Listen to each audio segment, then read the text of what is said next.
तो हम लोग ने ये एक रिलेशन देखा था ना कि external work done by external agent minus work done by field equal to change in potential energy, इसी को डिफाइन करते हैं ना।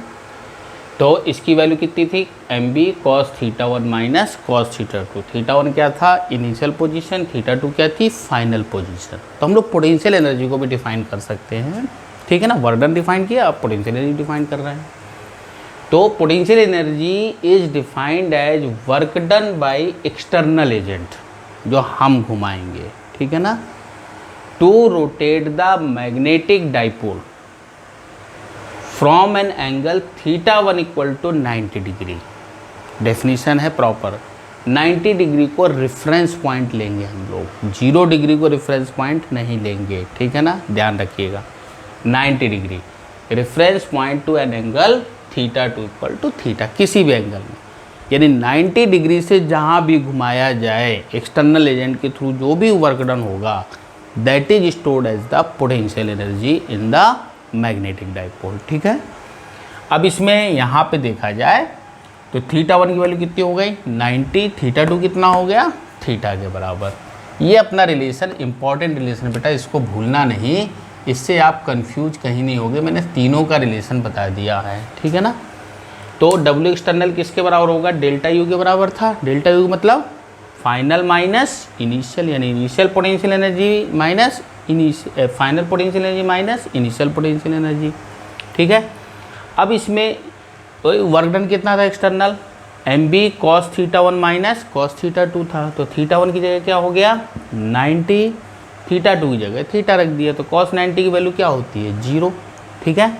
तो जब 0 हो गया तो इसका मतलब u की वैल्यू कितनी आएगी minus M B cos theta, यानी कि बेसिकली ये चेंज इन पोटेंशियल एनर्जी होगा, ठीक है ना। लेकिन इसको सिंपली 90 डिग्री पे क्या होगा पोटेंशियल एनर्जी, अगर इसी फार्मूले से चलेंगे तो 0 आएगा। तो कोई भी चीज़ को 0 घटाएंगे तो क्या आएगा, वही चीज़ डिफरेंस है, वही चीज़ आपकी फाइनल वैल्यू आ जाएगी।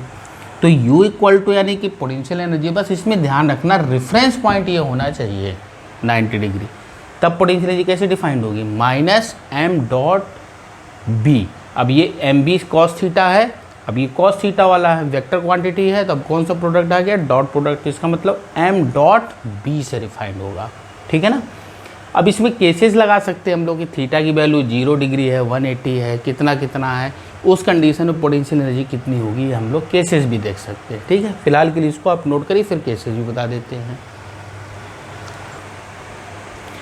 तो ये नोट कर लिया आपने, ये पोटेंशियल एनर्जी निकली माइनस एम डॉट बी या फिर minus M B cos theta, ठीक है ना। अब इसमें मिनिमम वैल्यू और मैक्सिमम वैल्यू को हमको देखना है, ठीक है ना, मिनिमम वैल्यू और मैक्सिमम वैल्यू। अच्छा, इसमें अगर थीटा की वैल्यू 90 रखेंगे तो u की वैल्यू 0 आएगा। तुम समझोगे u जब 0 है इसका मतलब वो सबसे मिनिमम हो गया, ऐसा नहीं है इसमें, ये ध्यान रखना थोड़ा सा। अब इसमें अगर थीटा की वैल्यू 0 डिग्री है, थीटा की वैल्यू 0 होने का मतलब क्या हो गया कि हमको, अब इसमें देखिएगा दोनों केस ये अपन ने बन गया है ना। अब इसमें हम अपन पूरा चीज़ क्लियर करके बता रहे हैं आपको। थीटा की वैल्यू 0 मतलब ये चीज़ रखा है m, ये b हो गया, यहाँ पे डाइपोल रखा हुआ है, ये m हो गया, ठीक है। तो इस केस में थीटा की वैल्यू क्या हो गई 0 डिग्री आ गई, ठीक है ना। अब इस केस में अगर टॉर्क देखा जाए तो टॉर्क भी क्या था 0 था, तो टॉर्क इक्वल टू क्या था एम बी साइन थीटा था, साइन 0 की वैल्यू 0 हो जाएगी, इसका मतलब टॉर्क भी 0 हो गया। u की वैल्यू देखो पोटेंशियल एनर्जी, थीटा की वैल्यू 0 है तो minus M B cos theta था, कॉस 0 वैल्यू क्या होती है 1, तो यानी कि माइनस में एम बी आ रहा है, यानी u की वैल्यू कितनी हो गई माइनस एम बी। क्लियर, समझ में आ रही थी। अब यहाँ पे u की वैल्यू देखो माइनस में आ रही है, तो 0 नहीं हुआ मिनिमम बल्कि माइनस हुआ। तो ये जब माइनस में चीज़ आ रही है माइनस एम बी, तो इसको बोलेंगे हम लोग स्टेबल इक्विलिब्रियम। क्या बोलेंगे, स्टेबल इक्विलिब्रियम, ठीक है ना। दूसरे केस में अगर थीटा की वैल्यू 180 है, ठीक है, थीटा की वैल्यू 180 होने का मतलब डाइपोल हमारा इस तरीके से रखा हुआ है, ये बी हो गया। अब ये डाइपोल ऐसे रखा हुआ है, तो देखा जाए 180 है तो टॉर्क इस केस में भी 0 होगा, ठीक है ना, टॉर्क इस केस में भी 0 हो गया। लेकिन पोटेंशियल एनर्जी क्या होगी, cos 180 क्या होता है -1, तो यानी माइनस माइनस क्या हो जाएगा प्लस, यानी पॉजिटिव आ रहा है। तो पॉजिटिव होने पर भी अब इसमें देखा जाए तो u की वैल्यू क्या हो गई प्लस एम बी हो गई, यानी कि ये वैल्यू क्या हो गई, ये हो गई मिनिमम और ये क्या हो गई मैक्सिमम।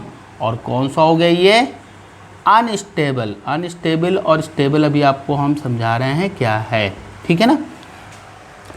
तो दोनों केस में टॉर्क 0 है, लेकिन पोटेंशियल एनर्जी देखो अलग अलग है। तो कहने का मतलब इसका ये हुआ कि अगर हम इसको ऐसे रखे हैं, ठीक है ना, हम घुमा के ला दिए, अब इसको अगर यहाँ से छोड़ेंगे तो छोड़ने के बाद ये पोटेंशियल एनर्जी मिनिमम एक्वायर करने की कोशिश करेगा, किसी भी पोजीशन पे होगा तो सीधे सीधे फाइनली यहाँ पे आएगा। तो जब ग्राउंड पे रहती है तो पोटेंशियल एनर्जी क्या होती है 0 होती है, तो इसका मतलब सबसे मिनिमम उसको मानते हैं ग्राउंड पे आना, बाकी किसी भी हाइट पे जाने पर क्या होता था पोटेंशियल एनर्जी बढ़ती जाती थी। तो इसी तरीके से इसमें जो पोटेंशियल एनर्जी का कॉन्सेप्ट है स्टेबल और अनस्टेबल का, वो अपन को क्लियर करना है, समझना है ध्यान से, ठीक है ना। वर्क डन वगैरह तो देख लिया हम लोग ने जो भी था। तो पोटेंशियल एनर्जी यहाँ पर भी मैक्सिमम है, यहाँ पर मिनिमम है, यानी कि मैक्सिमम से मिनिमम की तरफ ये ट्राई टू रोटेट होने की कोशिश करेगा, ठीक है ना। तो इसको बोलते हैं अनस्टेबल इक्विलिब्रियम, इसको बोलेंगे स्टेबल इक्विलिब्रियम, ठीक है ना, यानी घूम के ऐसे आ जाएगा। तो आज की वीडियो में हम लोग ने बार मैग्नेट से रिलेटेड हम लोग ने क्या निकाला, टॉर्क निकाला, वर्क डन निकाला, पोटेंशियल एनर्जी निकाल ली, किस किस केस पे डिपेंड्स होते हैं वो भी अपन ने देखा, थीटा की वैल्यू पे कैसे है, कहाँ पर मैक्सिमम है, कहाँ पर मिनिमम है, कब टॉर्क मैक्सिमम है। अब इसमें जैसे देखा जाए टॉर्क मैक्सिमम कब होगा, तो टॉर्क जब मैक्सिमम होना है तो थीटा की वैल्यू क्या थी जब 90 होगी, ठीक है ना। तो 90 होने पे टॉर्क क्या होगा मैक्सिमम, लेकिन पोटेंशियल एनर्जी 0 होगी। जैसे देखो ये था B, अब ये रखा हुआ है M, ठीक है ना।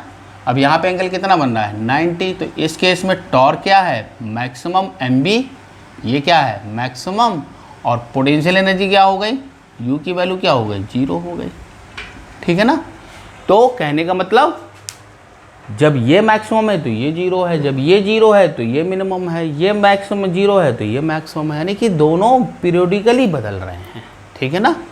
ध्यान से समझ में आ गया होगा। ये सभी बार मैग्नेट के जो जो पॉइंट्स हैं सब मिनट में वगैरह में अच्छे से आते हैं, ठीक है। इसमें आप प्रॉब्लम्स लगाते रहिए।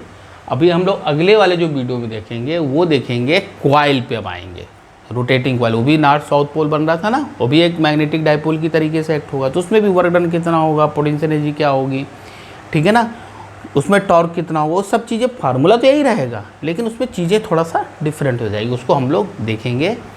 फिलहाल के लिए इतने पार्ट को आप अच्छे से करिए, और अगर कोई भी प्रॉब्लम आती है तो डायरेक्ट आप हमारे व्हाट्सएप पे भी पूछ सकते हैं, ठीक है। ऐसे आपको रोज़ प्रॉब्लम दी जा रही है सॉल्व करने को, लेकिन फिर भी अगर उसमें आता है तो आप व्हाट्सएप करके भी हमसे प्रॉब्लम को डिस्कस कर सकते हैं। मेरा नंबर है 9975027923, ठीक है ना। इस पर आप अपने क्वेश्चंस को मैसेज कर दीजिए, कोई भी डाउट वगैरह हो तो हम उसको रिस्पॉन्स करेंगे, ठीक है ना। तो आज की वीडियो में सिर्फ इतना ही, थैंक यू।